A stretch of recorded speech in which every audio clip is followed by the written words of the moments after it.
Hello and welcome to Just One More Watch. Welcome back to the full review of this, the Phantom by Spectre Time. What a cool name for a watch. Nice piece. Is it new? Yeah, it's new. What's it called? It's the Phantom by Spectre. Oh. Now I unboxed this one a couple of weeks ago and there's been a lot of interest in it, unsurprisingly. Great design, great set of specifications and a great price tag on the early bird special at $199. However, the price has gone up now to $279. Let's flip the camera and see if it can justify its new price tag. So the Phantom by Spectre Time. What do I think of this one? Well, look, I'm going to be honest with you. I think this watch has a lot going for it. It's got a lot of qualities, but there's one major issue that has prevented me from enjoying this watch nearly as much as I should have. Might not be a problem for you, but it was a bit of a deal killer for me, I'm afraid. So what are we going to do today then?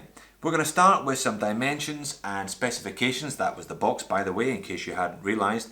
Then I'm going to tell you the minor and one major issue that I've got with this one. Then wrist shot, movement report, all the usual good stuff. The movement, I have to say, has been pretty good. Gulshan, the owner of Spectre Time, believe it or not, regulates each one of these things himself before he puts them in a box and puts them in the post. Just amazing service. That's the kind of service you only really get from a nice little small company like Spectre.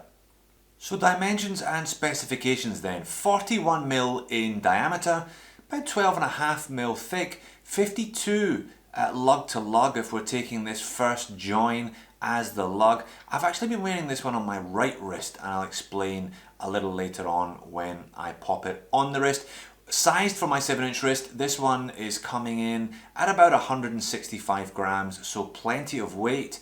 Apparently they use a stainless steel movement holder inside the watch rather than a plastic one, which gives an extra feeling of solidity. The movement in here is a Miyota 8215, fairly basic Japanese entry-level movement, 3 Hz, 21,600 vibrations per hour, 6 ticks per second. But the nice little needle hand there means that you don't really notice that the sweep is not as smooth as a high beat movement.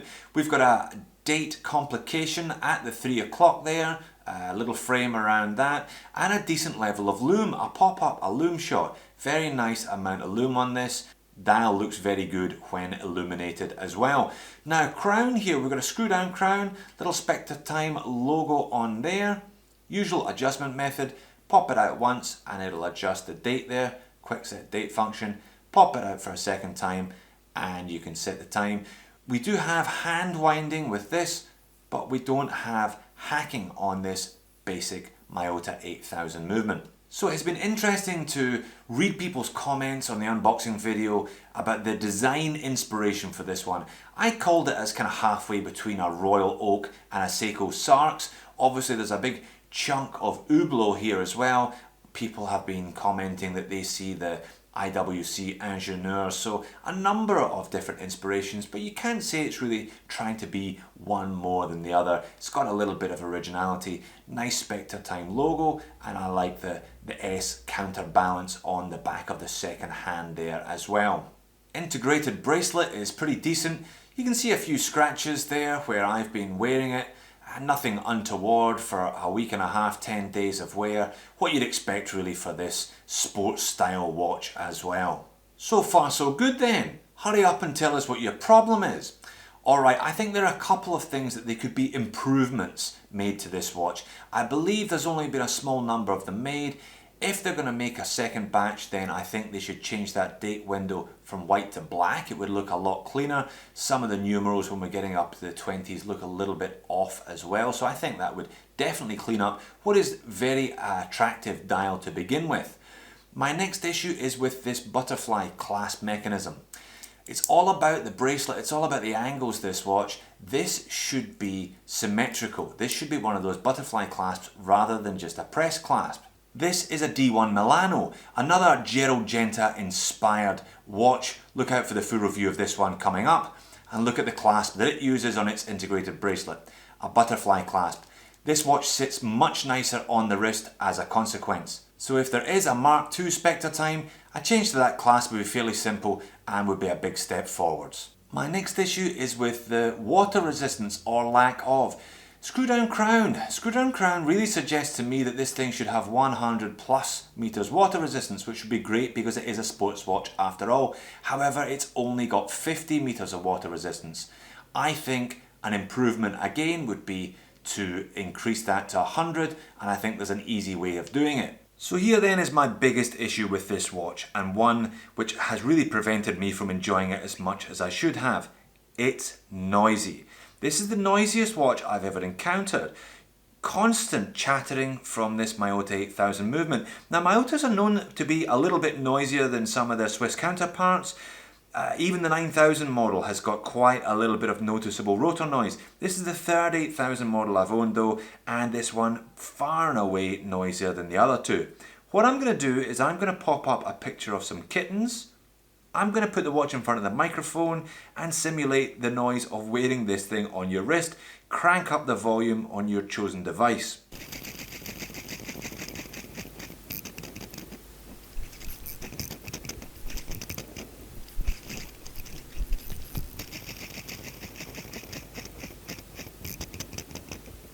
Get the idea? Now I drive a car with a manual gearbox, and I was wearing the Spectre on my left wrist changing gear, and all I could hear was that rotor spinning away. Bit of a buzzkill for me, I'm afraid. Might not be an issue for you. You might enjoy the biomechanical relationship with a watch and actually hearing the biomechanical relationship with a watch as the rotor spins. I think replacing that see-through case back with a solid case back would solve two problems at once. It would kill a lot of the noise, and it's also more likely to lead to 100 meters of water resistance, making the Spectre a much more appealing proposition overall. Well, the movement may have been noisy, but it was certainly accurate. I'll pop up a watch check app there on screen. Over 10 days averaging just under plus 9 seconds a day. Pretty good for one of these Miyota 8000s. You can tell that this one's had a little bit of work. And there it is on my wrist, and I think it looks great on wrist. All those lovely angles in the bracelet really do catch the light. You may have noticed this is my right wrist. I don't normally wear a watch on this one. This is about 7 1/3 inches, and I think it sits so much nicer than it does. Just that little bit of 1/3 of an inch. I've got a 7-inch left wrist, so my recommendation is if you're interested in this one and you don't mind the noise, if you've got 7-inch plus wrists, I think it'll sit nicely for you. And a super close-up on the dial to finish today. What is a very attractive dial. Very nice, clean, simple design there. So the Spectre time then, at $199, I think if you jumped in and bought one of these on the early bird and you don't mind the noise, you won't be disappointed. I think it's got potential to be a really good watch if Gulshan decides to make some modifications to it.